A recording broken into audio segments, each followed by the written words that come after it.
Durante boa parte do tempo, ignoramos a presença do nosso corpo. Não há nada de errado com isso. Apenas é como é para a maioria das pessoas. Só lembramos que temos um corpo quando ele sinaliza suas necessidades: fome, sede, sono, dor, vontade de ir ao banheiro, tesão. No mais, vamos vivendo a vida como achamos que ela deve ser vivida. Claro, há aquelas pessoas que se preocupam com a saúde, cuidam da alimentação, praticam atividade física, fazem tudo o que podem para evitar doenças. Mesmo essas, porém, a certa altura, encontrarão algum sinal de que algo não é mais como era antes. Afinal, mesmo o ser humano com os hábitos mais saudáveis do universo, em algum momento vai adoecer. A doença faz parte da nossa história biológica e há um risco enorme de que ela chegue se estivermos vivos. Ainda que tomemos todas as atitudes possíveis e imagináveis para mantê-la à distância, ela pode bater à nossa porta e se anunciar. Quando isso acontece, nossa primeira reação é buscar explicações lógicas e racionais para a presença de algum sintoma diferente. Deve ter sido o jantar pesado de ontem. Quem mandou caminhar naquele calorão? Acho que foi aquele tombo que levei outro dia. Nossa mente vai tentar justificar a dor estranha, o cansaço mais intenso que o habitual, o mal-estar diferente de outros que já sentimos. É o que também costumamos fazer quando uma pessoa querida vem nos contar que não está se sentindo bem. Pode de fato ser o jantar, o calor, o tombo. Pode ser uma doença curável, de fácil diagnóstico. Pode ser uma doença complexa, que exigirá tratamento prolongado e grandes mudanças de rotina. E pode ser uma doença que ameace a continuidade da vida. Nesse momento, quando o corpo apresenta os primeiros sinais e sintomas, ainda não temos como saber que há um tsunami se formando dentro de nós, dentro da pessoa que vive conosco, que amamos, que queremos que viva 100 anos, mas que dificilmente viverá. Um tsunami. Na manhã de 24 de dezembro de 2004, um dia cortado de nenhum pressentimento, como escreveu o poeta, duas placas tectônicas se chocaram nas profundezas do Oceano Índico, desencadeando um terremoto de 9,1 pontos na escala Richter, que vai até 10. A princípio, os milhares de turistas que lotavam as praias da Tailândia, Indonésia e de outros países próximos do epicentro do tremor testemunharam um fenômeno deslumbrante. Por alguns momentos mágicos, o mar recuou e então foi possível ver estrelas do mar, conchas exóticas, corais raros e pequenos peixes perplexos com a súbita ausência da água.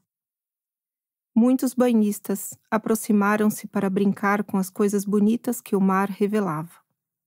Então, erguendo os olhos para o horizonte, viram as primeiras ondas gigantes que se aproximavam, algumas com cerca de 50 metros de altura.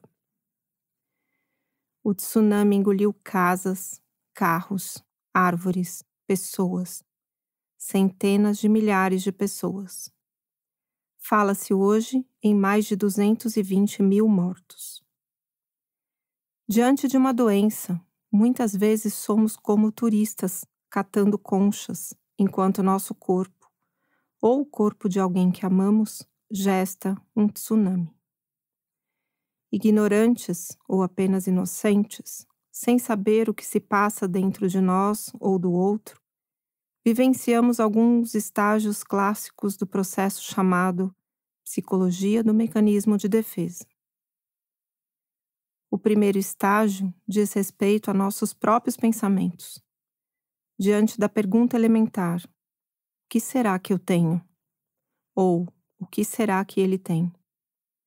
Reviramos a memória e nos consolamos com as justificativas do jantar pesado, do calor ou do tombo. Se é conosco, dizemos a nós mesmos que está nas nossas mãos mudar aquele quadro. Estou me alimentando muito mal, vou parar de comer besteira. Ou, estou trabalhando muito, preciso descansar e buscar formas de lidar melhor com o estresse. Conseguimos admitir que algo não vai bem, mas ainda nutrimos a esperança de que podemos voltar à situação anterior com providências imediatas. Só que em alguns casos, as mudanças não surtem efeito. O estágio seguinte, então, é procurar um médico para descobrir o que está acontecendo. Vêm os exames, a espera ansiosa pelos resultados, a necessidade autoimposta de pensar positivo. Muitas vezes dá tudo certo e voltamos a viver sem lembrar do nosso corpo, ao menos até o próximo sintoma.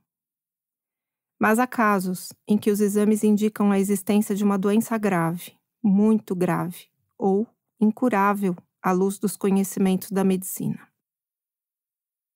Começa então o estágio do enfrentamento. Suponhamos que essa pessoa, ou nós mesmos, inicie um tratamento que caminha bem por um tempo e depois começa a dar sinais de fracasso. Em algum momento da nossa vida, provavelmente teremos que lidar com alguém que se descobriu doente grave de alguma coisa sem conserto. Talvez aconteça conosco e tenhamos que nos entender com um novo modo de viver até que a morte chegue. Por mais que façamos tudo certo, por mais que vivamos de acordo com os melhores manuais do bem viver, não estamos no controle do nosso tempo de vida e da qualidade desse tempo enquanto estivermos aqui. Escrevi esta obra para mostrar um caminho que pode trazer paz e conforto a quem está morrendo, à sua família e a quem está cuidando da pessoa adoecida. Ele pode ser útil a qualquer um que esteja vivenciando a proximidade de uma partida, do profissional de saúde aos familiares e amigos. De certa forma, é um convite a que concentremos nossa atenção nas estrelas do mar, nas conchas, nos peixes coloridos que o recuo das águas põe diante dos nossos olhos. Sem, no entanto, esquecer que o tsunami está chegando. Também espero que seja ouvida por pessoas que ainda não cuidaram de ninguém, mas pelo fato de se perceberem humanas, sabem que em algum momento isso pode acontecer.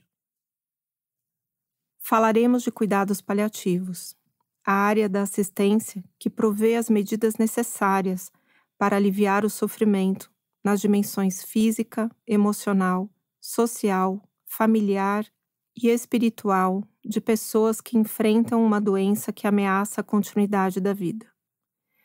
Idealmente, esses cuidados deveriam ser iniciados assim que o paciente recebe o diagnóstico de uma doença grave, de modo a prevenir ou aliviar o sofrimento, melhorando sua qualidade de vida, mesmo que não seja um doente terminal. Nessa disciplina, abordamos o processo de adoecimento, o tratamento para controle da doença de base e, no tempo final de vida, se a medicina não puder oferecer mais nada que mude o curso natural das coisas, as providências para que a morte aconteça em paz. Para cuidar de cada pessoa até o fim. Os cuidados paliativos são minha especialidade e minha paixão, uma área a que venho dedicando minha carreira há algumas décadas. Não é um campo do conhecimento que mata pessoas. O que mata as pessoas é a doença que elas têm. Tampouco aceleramos o processo. Pelo contrário, ao combater as dores e o sofrimento, melhoramos a qualidade do tempo de vida que resta. Em muitos casos, o doente até vive mais do que o esperado para seu quadro. Tenho o propósito de ensinar meus ouvintes a lidar com os próprios sentimentos no contato com a morte. Assim, gostaria que terminassem essa audição, mais sábios em se comunicar com quem está morrendo.